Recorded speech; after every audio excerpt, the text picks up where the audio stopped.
Hello people, I'm Ginnymetheral. I am a 4th generation witch. Today's video is looking at my online witches almanac, and of course we're all about the month of March.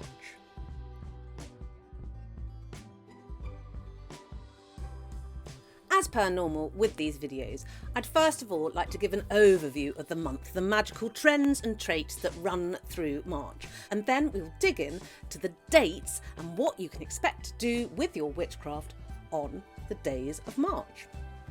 With that said, let's start with the overview.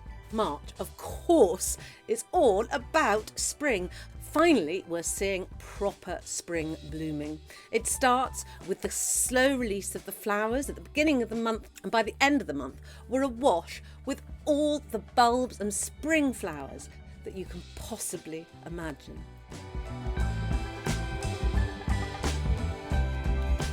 So it is a month of growth and joy.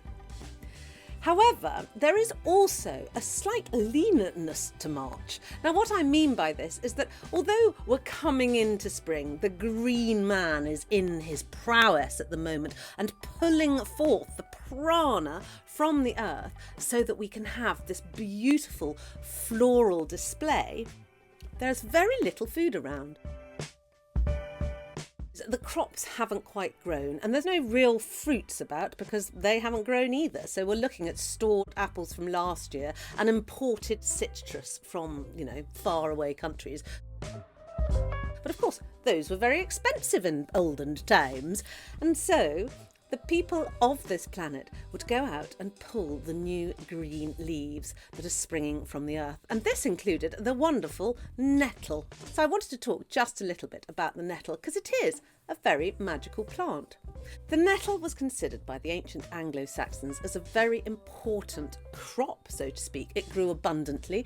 You could eat it. You could use its fibrous stalks and turn it into rope and in fact, German soldiers had their uniforms made of nettle fibre during World War I.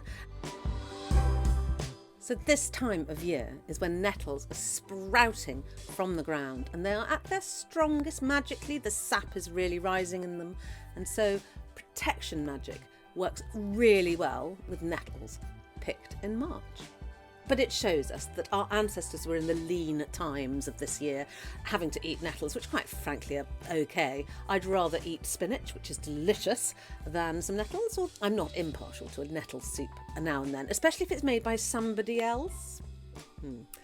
However, it does show that we are in the lean times of the year. And this is shadowed by the Christian faith, who have the period of Lent. The Christian faith blatantly stole the word Lent from the Anglo-Saxon Lent, meaning spring. And of course, that is what we are all about. March is Lent and spring. So I love that feeling of the sap rising, the green man going out. And if you don't know what I'm talking about when I mention the green man, I'll put my green man video up here for you so that you can check it out. However, with the nettle, there is also the daffodil to really cheer us up. And this, of course, is one of the flowers of March.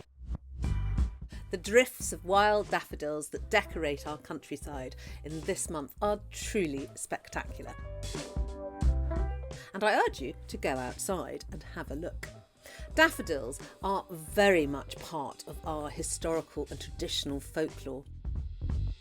If you gave daffodils to your lover in flower language, of course this means that you hold that person in high regard and high esteem. The Middle East holds that daffodils are an aphrodisiac, although I don't think I'd like to eat them. I'm not sure that they are particularly edible. I think they might even be a little bit poisonous. I don't know. I've never eaten a daffodil and I'm not planning on starting that now. However, maybe it's just the smell, because they smell heavenly sweet and glorious and full of hope almost is their smell, which I find such a relief at this time of month.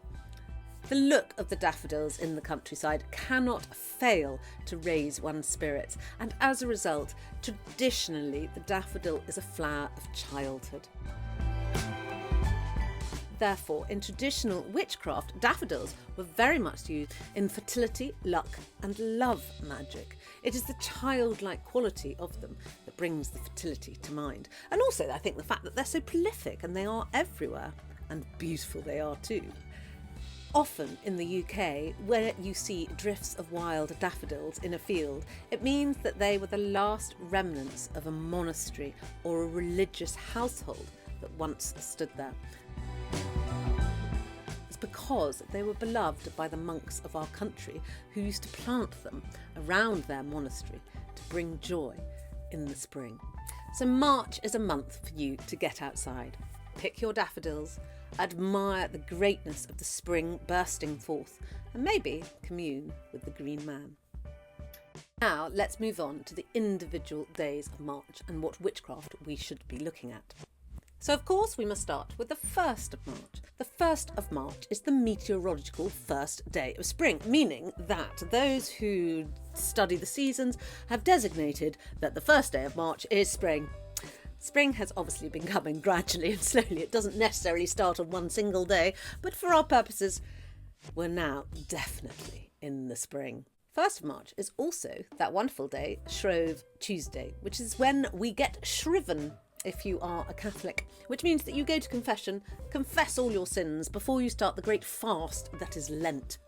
This fast was actually rather necessary because we are in the lean times. As I said previously, there is very little meat, there's very little greenery, but there are eggs, butter, cheese and milk at this time of year, the first of the year in fact. In order to use up the excess before we went into our Lenten fast, we have Shrove Tuesday and ate a lot of pancakes.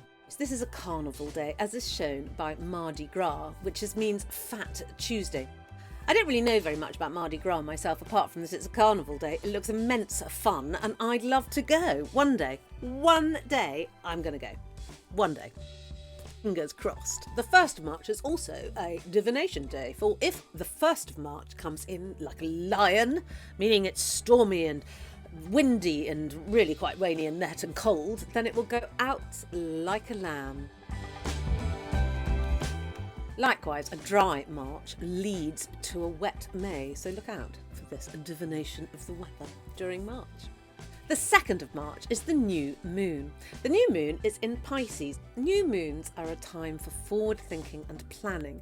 Pisces is an incredibly intuitive sign, making this a great time to give space to your imagination and dreams. Focus on your plans ahead for the next part of the year. But there's a bonus with this new moon because it is sitting right next to Jupiter in the sky at night at the moment. And Jupiter therefore will have influence on this new moon. Jupiter brings luck and authority, so if you are really dreaming big, you will get the extra added bonus of that authority and luck that Jupiter imparts into your plans. So go for it. It is considered by many of the astrologers one of the best and most auspicious new moons of the year. And let's face it, we definitely need some of that. The 17th of March is St Patrick's Day, and St Patrick is easily represented by the Celtic four-leaf clover. Four-leaf clovers represent luck, because obviously there are normally 3 leaves on them. Naturalists consider 1 in every 5,000 clover leaves is going to be a 4-leaf clover, but some people just manage to find them. My mother used to just sit on the grass and go, "Oh look, a 4-leaf clover. Oh darling, oh I found another one. Oh, and another. Oh, I must press them for you." She was permanently giving me 4-leaf clovers. She used to find them and she'd say to me, "I've just found some 4-leaf clovers. I do think this represents you and Mr. Metheral getting married, darling. I've put them in the Bible." Where else would you put them? It is a lucky charm to find a 4-leaf clover, and I do rather love them as a result. They remind me of my youth and my mother, who was very witchy, may I say. If you want to do a luck charm with it, then you will find that you will have all the luck of the Irish. The 18th of March is, of course, the night of the full moon. And in fact, the 18th to the 24th of March, which is the first full moon quarter, is known as a drawing down energy. This drawing down energy can be used to increase the power of all of your spells and also to create very strong moon water. Moon water made under the auspices of this new moon will give great growing power, so you can use it especially to water and feed your plants. Your animals, add it to a bowl, and if you sterilised everything sufficiently, or just use an unopened water bottle to draw the moon energy down into it, you can use that water for your family and yourself. Maybe in cooking, you'd make a lovely cake. I don't use water for cake. You could make a lovely something with it, I'm sure. Stew? I don't know.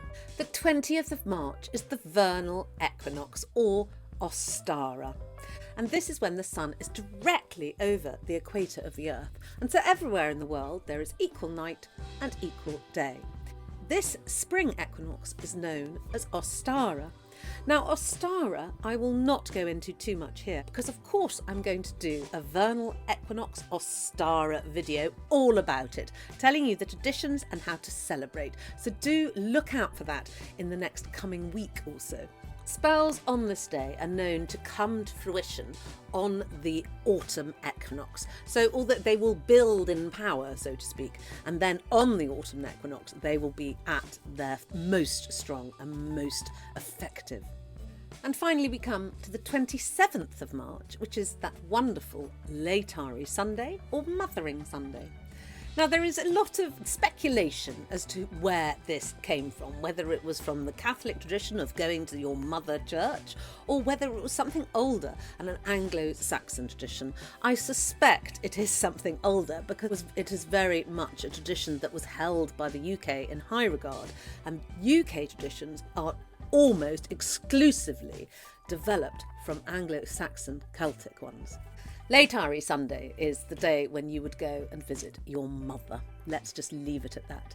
And bring her gifts and thanks. I do believe that it is part of this mother cult because March is surely all about the mother. Everyone is breeding vociferously. The birds are singing. The green man is dancing round the land, pulling forth the sap so that everything blooms and rises. So I do believe, personally, that this is to do with mothers, and also because I want it to be, so therefore I'm going to say so. But there was a tradition to bring Lent wafers. Now, Lenten wafers, remember Lent comes from the word spring, so these are spring wafers, would be a treat for your mother on Laetare Sunday. They're incredibly easy to make and are just a sweet, delicious, quick treat that you can give to anyone. Preheat your oven to 180 degrees centigrade. Here I have 2 tablespoons of plain all-purpose flour, 2 tablespoons of double cream, and 2 tablespoons of fine or caster sugar. And lastly, some vanilla essence. You could use some rose or orange essence, which is the traditional flavours, but I don't have any.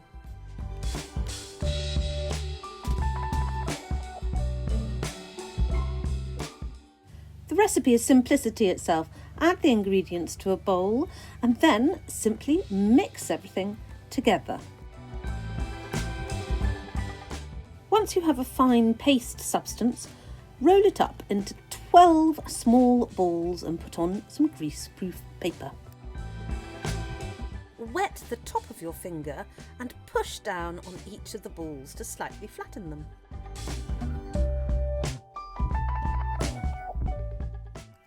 These now go in the oven for approximately 10 minutes. You know when they're done when they're slightly browned around the edges. Cool them on a wire rack and let them harden. Utterly delicious with a cup of tea. And so that is my March witchcraft. Do you have any specialist traditions that you're going to use for March? Let me know in the comments below. I do love to hear.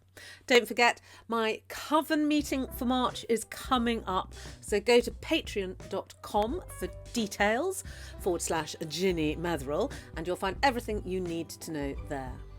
Otherwise, do please like and subscribe, because it really helps my channel and tells YouTube that I'm apparently quite nice, which I am very nice. I'm very lovely. Look at me, I'm lovely. And I'll see you in a couple of days.